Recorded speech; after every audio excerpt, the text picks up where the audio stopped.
This morning as our chef and a shoestring, a top chef who can do it all. Josh Capon is executive chef at two of New York's hottest restaurants, Fishbar and the recently opened Burger and Barrel. And he's here to prepare a delicious three-course summer meal on a shoestring budget of just $40. Chef, good to see you. Good morning. Thanks for having me today. What's in the menu?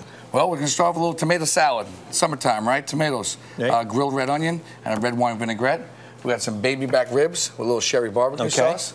And then we're going to do a little avocado, corn, and tomato salad, and finish up a little cherry upside-down cake with vanilla ice cream. All right, a lot of work to do. Let's get to it. What do we start? Let's go. So we got some beautiful tomatoes, fresh out of the green market, some grilled red onion, and some cucumber. Different colored tomatoes as well. Colors, mixed up a little bit. Right. And there's some great tomatoes out there right now, so you can really have some fun with it. A little bit of cracked pepper, if you will. Okay. Always a little salt and pepper.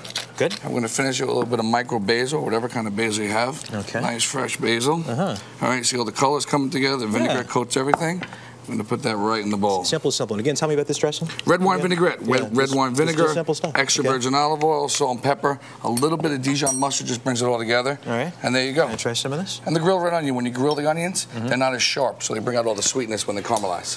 Thank you. Very light. Delicious. I like that. Very light. Very, very light. Okay. Baby back ribs. So when it comes to barbecuing and smoking ribs, there's two trains of thought. There's a dry rub and there's a wet rub. Okay. So I kind of do a little bit of both. So we have all these little ingredients over here.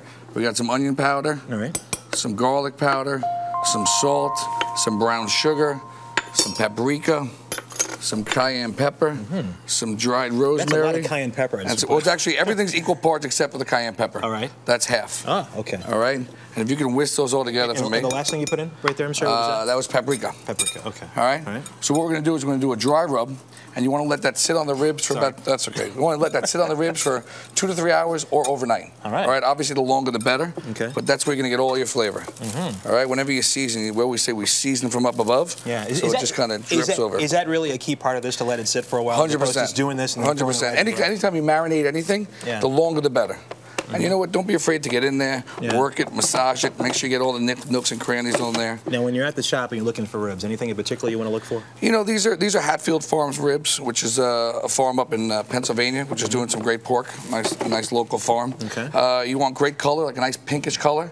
Some good amount of fat on there, because fat is moisture, and especially when you roast them to low heat, you want to make sure it all gets in there. So you can see it's just taking on that beautiful red color already. Yeah. All right. Now again, overnight would be perfect. A few hours is more than enough. But fat is good. How many times do you hear that? Fat is very good. All right, except for us.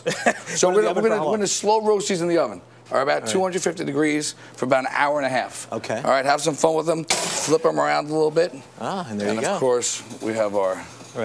After about an hour and a half, pull them out. You can see how they're golden and beautiful. You could hit that with a little bit of the barbecue sauce. Just a little bit, you said. Not a whole lot? Not too much. Okay. And that's any of your favorite barbecue sauces that you like to use. And I hit it with a little bit of sherry vinegar. All right, so you have a little acidic touch in there, so it's not too sweet and not too smoky. What kind of sauce are you using today? I'm actually using a bone-sucking sauce. It's one of my favorite barbecue sauces, again, with the sherry vinegar. That enough or more? That's perfect. All right. That's perfect. Great. And whenever you pull any kind of meat out of the oven, you always want to let it rest. You're right. You let all the juices redistribute throughout the meat, so when you cut it, you don't have all the juices running all over the cutting board. How long do you let it rest, typically? These, 3 to 5 minutes, but the bigger the roast, the longer the resting time. Okay. All right, so these are a little bit spicy. All right, we like that. So to accompany the ribs, we're going to do a nice, refreshing, chilled salad. So I call this like an avocado corn relish, if you will. Right. We got some grilled roasted corn. See the nice char on there?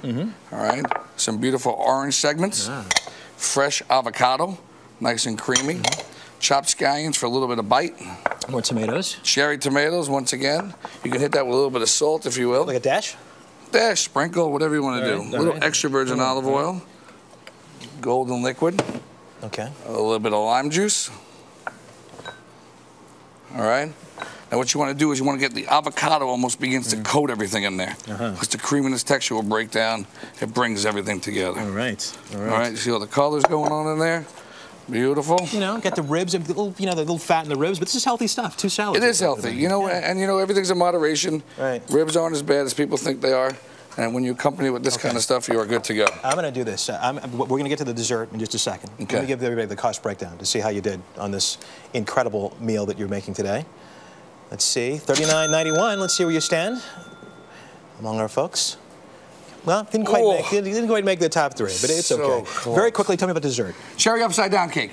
All right, summertime all over the place. It looks fantastic. All right, fresh berries, whatever you want to do, put them on the bottom of the pan. And We individually ice bake cream. these. A little vanilla ice cream, a little whipped cream, whatever your favorite is. Betty got right in there. You know what? I always come on this side because it gets me straight to the desserts. You do that. You do. That's my little secret. I noticed you walking in, in motion even. Always. Look at this. Nice job. All great stuff. Fantastic. Yeah, really do appreciate it. I Yeah. appreciate it. We And just the put ribs, these ribs on the and burger. you'll cut these. Is the cut called a certain thing with these, or No, these are baby backs. They're St. Louis. These are a little bit meatier and a little bit leaner. Okay. All right. Meatier and leaner. We like that. Okay. It's healthy. Josh Capon, thanks you. a lot. Have a wonderful Great summer. job. Boy, it sounds really good. Can't wait to dive into this. You can find these recipes at cbsnews.com/Saturday.